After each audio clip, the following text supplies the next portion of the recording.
El Ara no era un espectro, aunque a menudo se sentía como uno.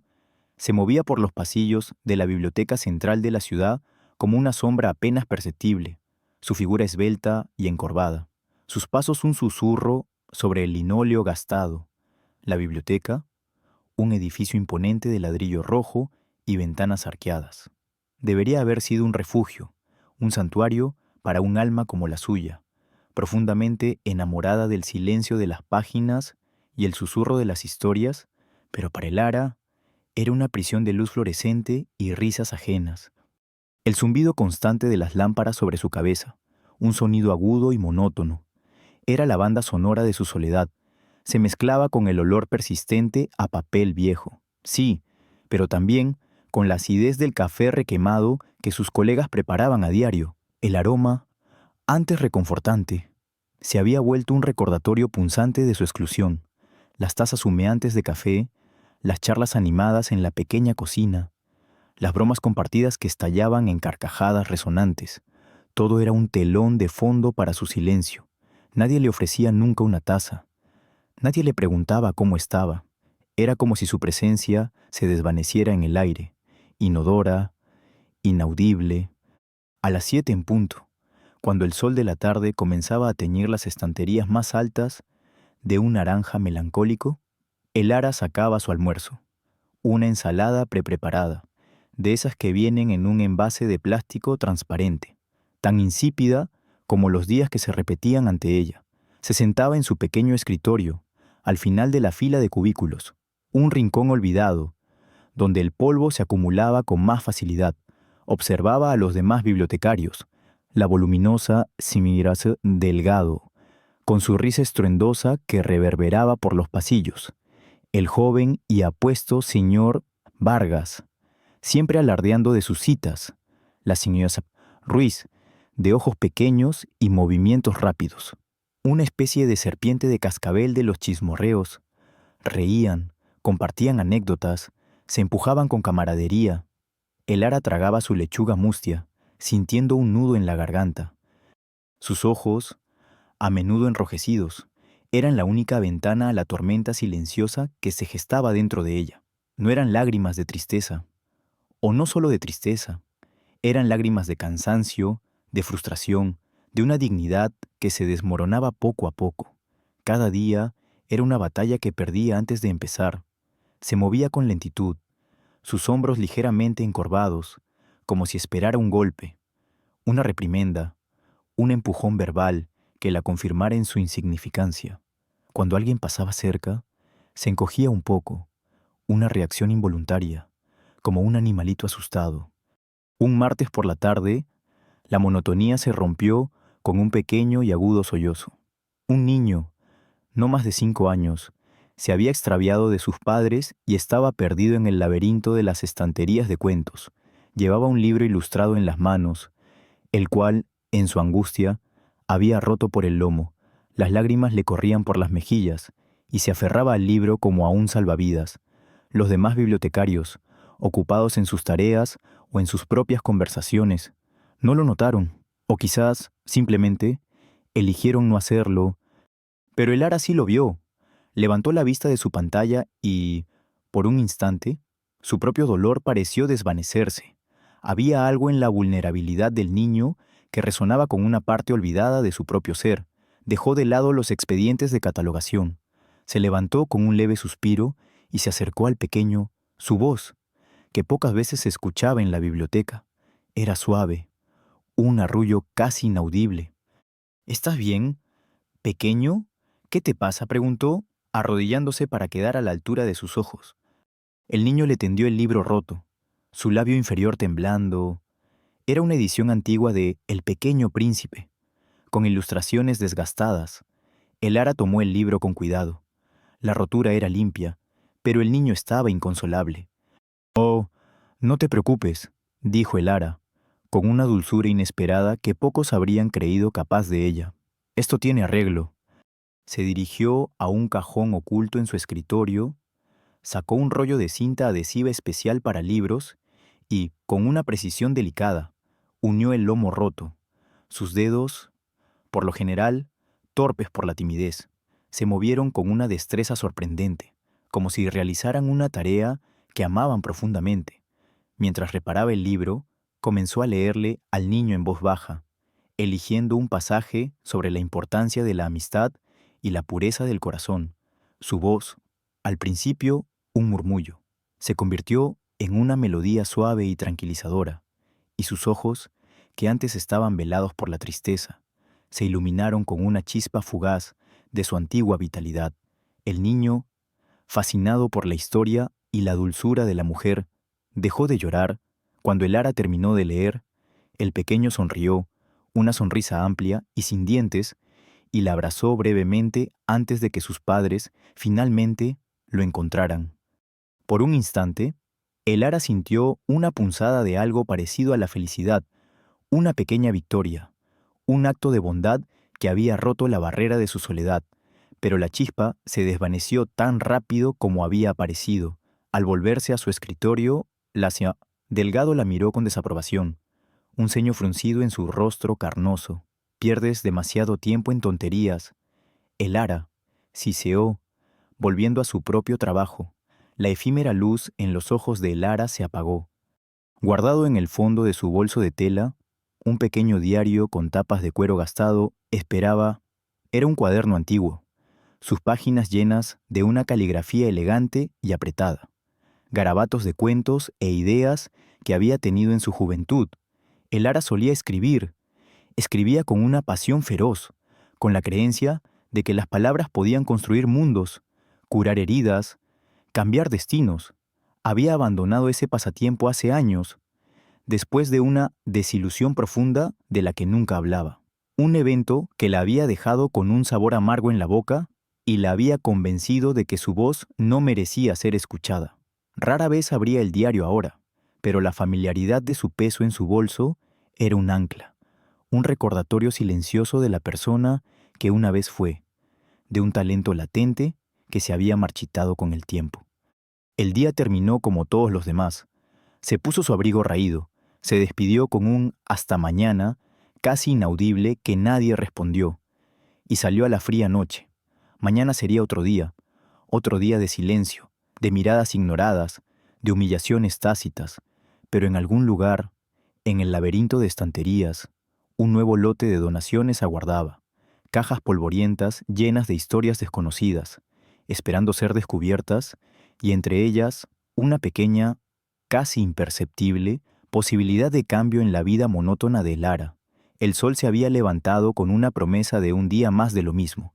El ara llegó a la biblioteca antes que la mayoría. El silencio de la mañana roto solo por el chirrido ocasional de su silla al sentarse en su escritorio. Esperaba encontrar el mismo orden pulcro que dejaba cada noche, el mismo vacío que la esperaba cada mañana, pero lo que encontró hizo que el aliento se le quedara atrapado en la garganta. Su escritorio estaba empapado. Un charco oscuro de café se había extendido por la superficie de madera, un lago oscuro que había engullido sus papeles de trabajo, los informes de catalogación meticulosamente ordenados y las notas sobre los próximos préstamos, un vaso de café vacío, volcado y con el logo de la cafetería local. Yacía a un lado, como un testimonio mudo del acto deliberado. Una oleada de náuseas le subió por el estómago. Esto no era un accidente. El vaso no se había caído solo. Las lágrimas, que antes habían sido silenciosas y contenidas, amenazaban con desbordarse. El ara miró a su alrededor, esperando encontrar a alguien que pudiera haber sido testigo, alguien que pudiera haberlo visto, pero la biblioteca aún estaba vacía, solo ella y el desastre que la esperaba. Cuando la señora Delgado apareció, sus ojos pequeños y astutos brillaron con una satisfacción apenas disimulada. Detrás de ella venía el señor Romero, el director de la biblioteca, un hombre más preocupado por su imagen pública que por la justicia interna. Su rostro, por lo general, una máscara de seriedad, mostraba una mezcla de preocupación teatral y una pizca de aburrimiento. «El ara», exclamó la señora Delgado, con una voz que era una mezcla de indignación y falsedad. «¿Pero qué es esto? ¿Un desastre absoluto? ¿La sala de catalogación parece un basurero?» El ara intentó hablar, pero las palabras se le atascaron. Yo no... balbuceó, señalando el vaso volcado. La señora Delgado se acercó al escritorio, con las manos en las caderas, como si el Lara fuera un niño travieso. No me venga con excusas. Señorita, esto es negligencia pura y dura. ¿Cómo espera que mantengamos el orden en la biblioteca si usted no puede mantener su propio espacio? El señor Romero se aclaró la garganta, con un tono más medido, pero igualmente acusador. El Lara, esto es inaceptable. La limpieza y el orden son fundamentales en este establecimiento. He recibido varias quejas sobre su falta de atención a los detalles. Me temo que tendremos que reportar esto al comité. Podría costarle su empleo. Las palabras de la señora Delgado eran como dagas, cada una clavándose más profundo en la herida abierta de la humillación. Realmente, no sé para qué la mantenemos aquí. Es una carga, una inepta, siempre en su mundo, soñando despierta. ¿Cómo es que puede estar tan distraída con un trabajo tan simple? El Lara sintió las miradas de los pocos colegas que habían empezado a llegar. Algunos se reían, otros miraban hacia otro lado, incapaces de sostener su mirada. El nudo en su garganta se apretó, y las lágrimas quemaron sus ojos. Quería gritar, quería defenderse, pero una vida de silenciosa sumisión la había privado de su voz. Pero justo cuando la desesperación amenazaba con abrumarla, una pequeña chispa de indignación, largamente suprimida, se encendió dentro de ella. Este no era solo un ataque a su trabajo, era un ataque a su dignidad, a su valía como persona. Recordó las palabras de su abuela, una mujer fuerte y resiliente que había enfrentado muchas adversidades. No dejes que el miedo te silencie. El Lara, tu voz es tu poder. Esas palabras, susurradas en su oído hace tanto tiempo, resonaron en su mente, un eco de una fuerza que había olvidado poseer. El señor Romero, al ver la reacción de Lara, dio su ultimátum. Bien, el Lara, limpie este desastre inmediatamente. Y, para demostrar su compromiso con la biblioteca, organizará y catalogará el nuevo lote de donaciones que llegó ayer.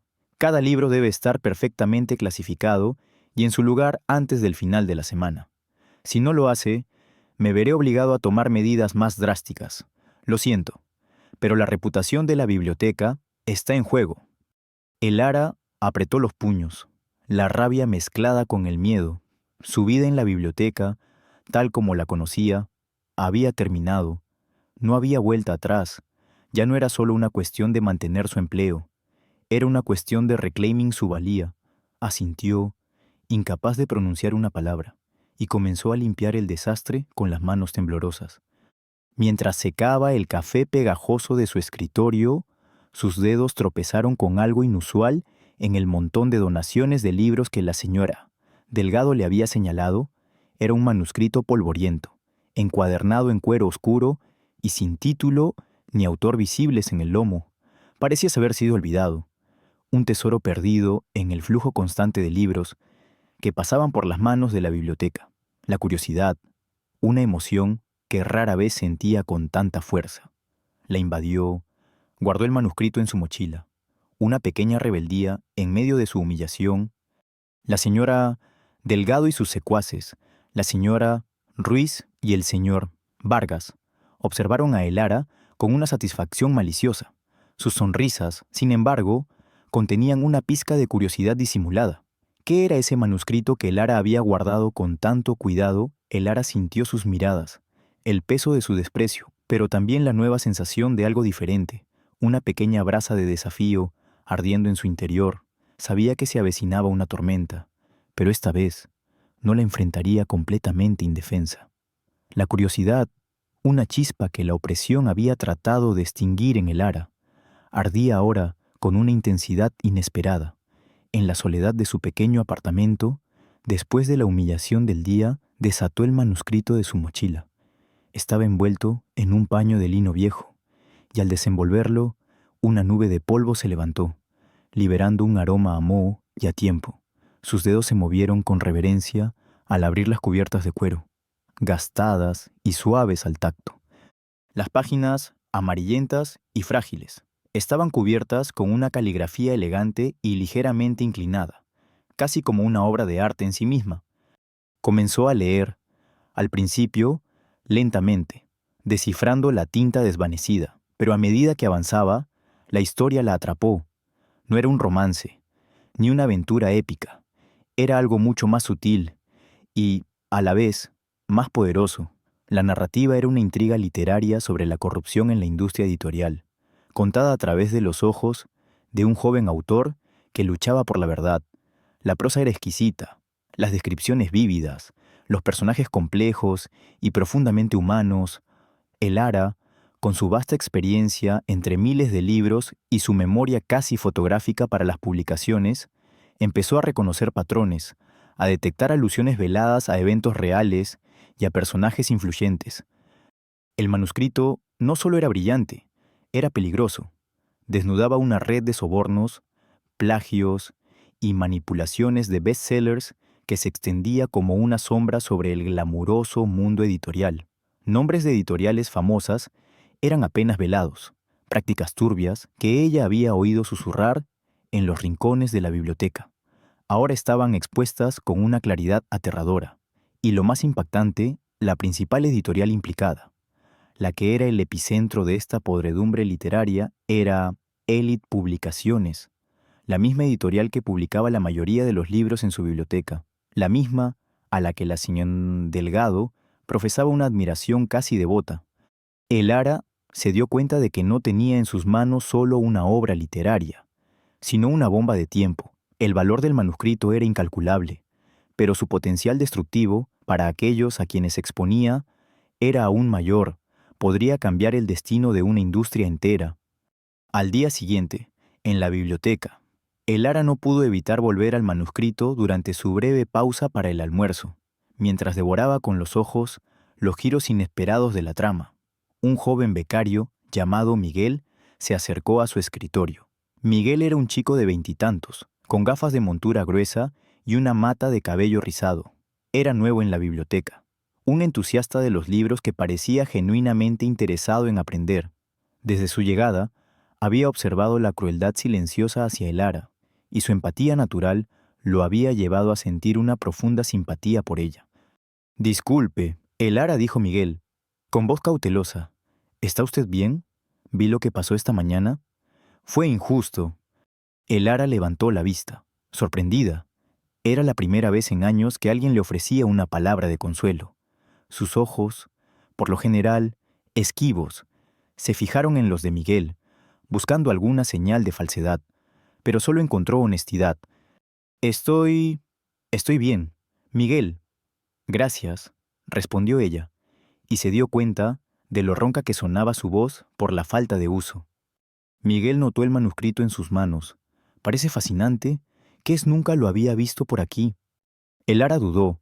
La cautela era su segunda naturaleza, pero la genuina preocupación en los ojos de Miguel y la soledad que la había acompañado durante tanto tiempo la impulsaron a confiar. Le explicó brevemente que era un manuscrito perdido, encontrado entre las donaciones, y que parecía tener un valor literario y una carga reveladora inmensos. No le dio todos los detalles, pero le confió lo suficiente para que Miguel entendiera la seriedad del descubrimiento. Miguel, un bibliófilo empedernido y aspirante a escritor, se mostró inmediatamente fascinado e intrigado. Se ofreció a ayudarla en lo que pudiera. Sin que lo supieran, la señora Delgado, con su afición a merodear por los pasillos, con el pretexto de supervisar, había presenciado la breve conversación, había visto a Elara escondiendo el manuscrito con una prisa sospechosa, y su expresión, por lo general tan apagada, había mostrado una intensidad que la señora Delgado no había visto nunca. La curiosidad se convirtió rápidamente en sospecha. Al día siguiente, el acoso se intensificó. Elara encontró sus tarjetas de catalogación mezcladas intencionadamente, sus libros de devolución apilados de forma caótica. La señora Delgado, con la ayuda de la señora Ruiz y el señor Vargas, comenzó a esparcir rumores maliciosos sobre la incompetencia de Elara y, lo que era más preocupante, sobre su comportamiento extraño y sus secretos. El ambiente en la biblioteca se volvió aún más opresivo para Elara. Pero el golpe más directo llegó con el robo de algunas de sus notas personales, que había estado utilizando para comparar el manuscrito con publicaciones conocidas de Elite Publicaciones. Las notas, que contenían nombres y fechas clave, desaparecieron de su escritorio.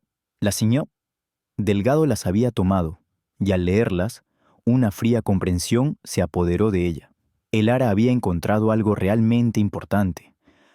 La señora Delgado, sin perder un segundo, contactó con un amigo influyente en Elite Publicaciones, un tal señor Heredia, el implacable ejecutivo que supervisaba las adquisiciones de manuscritos y la estrategia de publicación. Era un hombre con una reputación impecable en público, pero con un lado oscuro que la señora Delgado conocía bien. Le insinuó que el Ara, esa bibliotecaria insignificante, podría haber encontrado algo problemático, algo que la ponía en una situación delicada. El señor Heredia, un hombre que no dejaba cabos sueltos, le prometió investigar y le aseguró a la señora Delgado que se encargarían de Lara. El señor Romero, bajo la influencia de Delgado y cada vez más preocupado por la posible exposición de un escándalo que pudiera dañar la reputación de la biblioteca y, por extensión, la suya propia, comenzó a vigilar a Lara de cerca. Sus miradas se volvieron más frías, más calculadoras. Lara sintió la red de sospechas y hostilidad cerrándose a su alrededor. El manuscrito, que había prometido ser una fuente de esperanza, se había convertido ahora en un peligro grave, pero con Miguel a su lado, ofreciéndole su apoyo y su amistad, Lara se sintió un poco menos sola en la inminente tormenta. La batalla apenas había comenzado. La noticia del concurso llegó como un trueno en un día despejado, resonando por los pasillos de la biblioteca como una burla. Élite Publicaciones, la editorial gigante y omnipresente, anunciaba un concurso de descubrimiento de talentos literarios que se celebraría nada menos que en la Biblioteca Central. El premio, un contrato de publicación y un reconocimiento inmenso. El juez principal, el mismísimo señor Heredia, el formidable ejecutivo que movía los hilos invisibles de Élite Publicaciones. Para el Ara, la ironía era un puñal. El lugar de su humillación se convertiría en el escenario de su posible aniquilación. La señora Delgado, con una sonrisa que no le llegaba a los ojos, y el señor Romero, con su habitual pose de importancia, manipularon la situación con maestría. Anunciaron que, para mostrar el talento de la biblioteca, todos los bibliotecarios de catalogación, incluida el Ara, debían presentar una pieza literaria recientemente descubierta o un análisis de una obra poco conocida al comité del concurso. Era un cebo, una trampa cuidadosamente tendida. El señor Romero se aseguró de enfatizar que una buena actuación sería muy beneficiosa para la carrera de cualquiera, mientras que un desempeño pobre tendría serias consecuencias. Sabían que Lara tenía el manuscrito. La obligaban a exhibirlo. Lara sintió un escalofrío. Sabía que era una trampa, pero también era una oportunidad, la única oportunidad real de limpiar su nombre y de exponer la verdad, con el apoyo incondicional de Miguel, su joven aliado de gafas y corazón noble. Lara decidió aceptar el desafío. No presentaría solo un análisis, presentaría la verdad, cruda y sin adornos. Los días que precedieron al concurso fueron una tortura. La señora Delgado y sus lacayos, la señora Ruiz y el señor Vargas, redoblaron sus esfuerzos para desmoralizarla. Dejaban comentarios despectivos a la vista, olvidaban darle información importante y se aseguraban de que siempre se sintiera observada, juzgada, bajo un escrutinio constante. Los chismorreos sobre su manuscrito misterioso se extendieron como la pólvora, mezclados con insinuaciones sobre su inestabilidad mental y su obsesión. Lara comía sola, trabajaba sola, y las noches las pasaba leyendo y releyendo el manuscrito, buscando cada detalle, cada prueba, cada conexión que pudiera presentar. Miguel la ayudaba en silencio, buscando información en bases de datos públicas, corroborando fechas, nombres, eventos. Era un trabajo detectivesco, meticuloso y agotador. Finalmente, llegó el día del concurso, la sala principal de la biblioteca. Por lo general, un remanso de paz se había transformado en un auditorio improvisado. Había un pequeño estrado con un atril, una pantalla de proyección y una mesa larga donde los jueces esperaban. El aire estaba cargado de expectación y, para Elara, de una tensión asfixiante, se sentía completamente sola. Sus antiguos colegas la miraban con una mezcla de desdén, curiosidad y una extraña lástima que era casi peor que el desprecio. Nadie le deseó suerte, nadie le ofreció una palabra de aliento. Miguel estaba entre la multitud, su rostro pálido y preocupado, dándole un pulgar hacia arriba discreto, pero Elara sabía que la carga recaía enteramente sobre ella. Cada respiración era un esfuerzo. El corazón le latía desbocado en el pecho, un tambor frenético que resonaba en sus oídos. La señora Delgado y el señor Romero estaban sentados en las primeras filas. Sus sonrisas de superioridad fijas en ella estaban convencidos de su fracaso, anticipando el momento en que se desmoronaría. Junto a ellos, el señor Heredia, el temido ejecutivo de Élite Publicaciones, se sentaba con una postura impecable. Sus ojos, fríos y calculadores, la escudriñaban, como si ella fuera un enigma que estaba a punto de resolver, o más bien, de descartar. Una sonrisa gélida jugaba en sus labios finos. Elara sintió el peso de su mirada, una patosa amenaza silenciosa que se cernía sobre ella. Cuando el señor Romero anunció su nombre, Elara sintió que el suelo se le movía bajo los pies. Sus rodillas temblaron mientras subía al estrado, el manuscrito en sus manos, un objeto pesado y cargado de destino. Las luces del auditorio parecían más brillantes de lo habitual, exponiendo cada imperfección, cada gota de sudor frío en su frente. Señorita Elara Vargas, de la sección de catalogación, anunció el señor Romero, con un tono de voz que rezumaba condescendencia. Tendrá 10 minutos para su presentación. El tiempo comienza. Ahora, añadió un elemento de presión con la mención del tiempo, haciendo sonar un pequeño gong para marcar el inicio. Elara sintió un escalofrío. 10 minutos, 10 minutos para derribar un imperio, 10 minutos para vindicarse.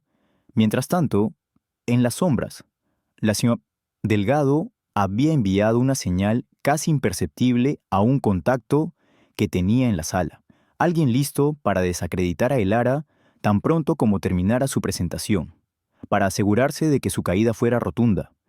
Elara se colocó frente al atril, sus manos agarrando el manuscrito con tanta fuerza que sus nudillos estaban blancos. Las palabras se le atoraron en la garganta. La multitud la observaba, un mar de rostros borrosos. Estaba a punto de enfrentar su momento más desafiante, completamente sola, con el peso de la verdad y las expectativas de su destino sobre sus frágiles hombros. Elara alzó la vista del manuscrito. Sus ojos, recorriendo el auditorio, había practicado este momento 1000 veces en su mente, pero la realidad era mucho más abrumadora. Las luces se sentían como focos que la desnudaban, y el silencio, denso y expectante, era una presión física. Su voz, al principio, salió temblorosa, apenas un susurro. Estimados jueces, colegas, amantes de los libros, comenzó, y el sonido de su propia voz, amplificada por el micrófono, la sobresaltó. Hoy no vengo a presentar un simple análisis literario, sino una historia de verdad, oculta durante demasiado tiempo. Sostuvo el manuscrito en alto. Sus manos, al principio temblorosas, se volvieron firmes. Este es un manuscrito perdido, una obra anónima, encontrada en una donación reciente a nuestra biblioteca. Pero no es solo un libro, es un testimonio. Comenzó a leer. No eligió pasajes al azar, sino aquellos que resonaban con la corrupción que ella había desenterrado, con cada palabra. Su voz ganaba fuerza, se imbuía de una convicción que sorprendió a todos, incluso a sí misma. Describió la sutileza de la prosa, las referencias veladas a escándalos pasados en la industria, los detalles internos que solo alguien profundamente involucrado en el mundo editorial podría conocer. Hizo comparaciones, citó fechas, expuso conexiones que revelaban una intrincada red de sobornos y plagios orquestada por Élite Publicaciones. Sus ojos, antes llenos de miedo, brillaban con una resolución fría, mientras miraba directamente al señor Heredia, quien mantenía una expresión impasible. Aunque un leve tic en su mandíbula delataba su inquietud, la multitud estaba en silencio, hipnotizada. Los murmullos iniciales se habían extinguido. Las caras cambiaban de la incredulidad al asombro, luego a una creciente inquietud. Justo cuando el ara estaba a punto de revelar la prueba más contundente, un grito agudo irrumpió en la sala. ¡Falsedad! ¡Fraude! Era la Delgado se puso de pie, su rostro enrojecido, con una pila de papeles en la mano. Esta mujer es una charlatana. Este manuscrito no es más que una farsa, un intento desesperado de llamar la atención. Aquí tengo la prueba.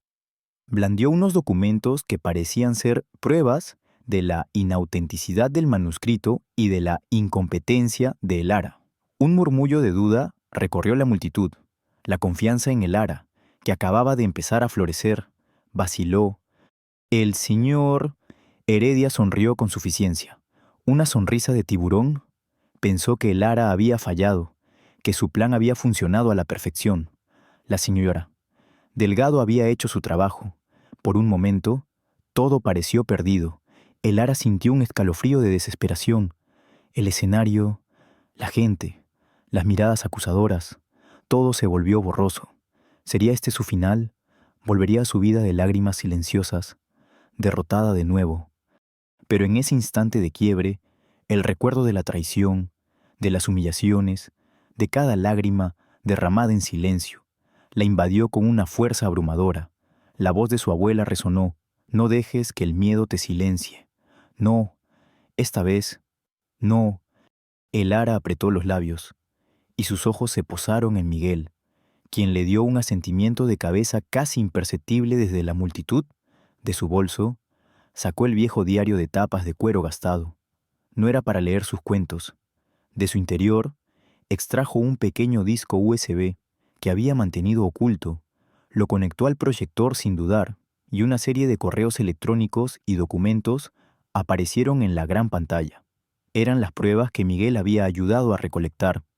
«La señora Delgado tiene razón», dijo el ara, su voz ahora clara y resonante. Sin un rastro de miedo, esto no es solo un manuscrito, es el último manuscrito de Alejandro Ríos, el aclamado autor que desapareció misteriosamente hace 15 años y fue dado por muerto. Y los documentos que ven aquí, señaló la pantalla, son las pruebas de que el señor Heredia y Élite Publicaciones no solo silenciaron a Ríos, sino que también se apropiaron de sus obras, manipularon su legado y construyeron su imperio sobre la base de la mentira y la extorsión. La pantalla proyectó correos electrónicos comprometedores entre Heredia y otros ejecutivos, registros de transacciones financieras ilegales e incluso testimonios anónimos que Miguel había desenterrado, confirmando cada detalle del manuscrito de Ríos. Había nombres, fechas y cifras exactas. Las pruebas eran irrefutables, y entre ellas, un correo electrónico de la señora Delgado al señor Heredia, en el que insinuaba que la bibliotecaria había encontrado algo y pedía instrucciones para manejar la situación. Su complicidad quedó expuesta en blanco y negro. Las caras de la multitud cambiaron drásticamente. De la duda pasaron al asombro, luego al horror y, finalmente, a una indignación palpable. Los murmullos se convirtieron en exclamaciones de shock y enojo. El señor Romero palideció. El sudor frío le perlaba la frente. Él mismo había caído en la trampa. La señora Delgado intentó huir, pero varias personas ya se habían levantado y la detuvieron antes de que pudiera llegar a la salida, con los ojos inyectados en sangre por la furia. El señor Heredia, cuya máscara de frialdad se había desmoronado, intentó negar todo, con la voz ahogada. «Esto es una calumnia, mentiras». Pero las pruebas en la pantalla eran abrumadoras. La verdad se había revelado con una fuerza devastadora. Los aplausos estallaron, tímidos al principio, luego estruendosos, resonando por toda la sala. La gente se puso de pie, aplaudiendo a el ara. No era solo un aplauso, Era una ovación, una validación. Las lágrimas brotaron de los ojos de Lara, pero esta vez eran lágrimas de triunfo, de alivio, de una victoria largamente esperada. Se sentía vindicada, no solo por el manuscrito, sino por cada humillación, por cada día de soledad, por cada lágrima silenciosa. Finalmente, su voz había sido escuchada, y el mundo la reconocía. El alboroto en la biblioteca central de la ciudad fue solo el principio. La revelación de Lara, magnificada por la prensa y las redes sociales, desató un tsunami en el mundo editorial. Élite Publicaciones, el gigante que se había erigido sobre los cimientos del engaño, se vio envuelto en un escándalo masivo que sacudió la industria hasta sus cimientos. El señor Heredia, el formidable ejecutivo de Élite Publicaciones, fue el primero en caer. Las pruebas presentadas por el ARA, los correos electrónicos, los registros de transacciones ilegales y los testimonios anónimos que Miguel había desenterrado eran irrefutables. Las autoridades actuaron con rapidez. Fue arrestado bajo cargos de fraude, extorsión y manipulación de derechos de autor. En cuestión de días, su imperio se desmoronó, perdiendo no solo su fortuna y su reputación, sino también su libertad. Su caída fue tan estrepitosa como su ascenso había sido calculado. La ironía era amarga el hombre que había silenciado la verdad. Ahora no podía escapar de ella. La señora Delgado, cuya complicidad había quedado expuesta en la pantalla ante todos, no tuvo mejor suerte. Fue despedida de la biblioteca de manera inmediata y deshonrosa. Se iniciaron investigaciones internas sobre sus actividades y se descubrieron varias irregularidades que habían permitido el acoso sistemático a Elara y la manipulación de recursos. Su figura, antes imponente y temida, se redujo a la de una mujer patética, humillada y sin empleo. El señor Romero, el director de la biblioteca, fue el tipo B, el incomprendido cuya arrogancia y prejuicios lo habían cegado. Palideció al ver el alcance del escándalo y su propia implicación.